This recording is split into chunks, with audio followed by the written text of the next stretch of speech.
So ka mo. Oh, laki man mi. Ano mo di ay, uban usod na baron. Dili man mi ganan og gusto. Dili ka mo. Pero na yung mga gawa-sa-usang mga relasyon. Na, wala. Wala ra ka nasuya na siya, uyab. Wala man, laki man ko. Uy, dili mo punta ng laki, dili masuya. No, masuya ang puta usahay. Proud ko niya ka na siya, uyab. Wow, makaingong proud. Anong proud ka? Ako, asa ka kuya. Proud ko sa akong mamanghod. Kila sa edad nimo? Ay, nana. At least yung giangkon nga kuya sa issue pa nimo ng edad. Sige ikaw, ngano ka hang proud siya nimo? Ako man eh.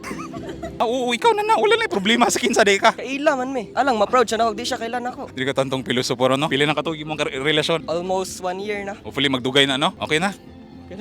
Ngano ka hang kipili ka niya? Ano, dagay? Sa imong pagkapilosopo? Ulo, balo. Wala sad ka kabalong na sa katuig na mo. Wala, confidential ang amuon. Dong showbiz aning ato ang interview sige confidential lingo no. Ngari ko mabalan sa uban. Wala po sila pake. Actually, kita tanan no naman tayo nagkagaling ng mga storya. Pero kita ginashare nato ang gugma. Pero kung maingon sila nga mana unsay rason sa inyo hang gugma po na sila pake, masuya pa ganin na sila. Di na lang nato seryahan wa man. Ulit tala.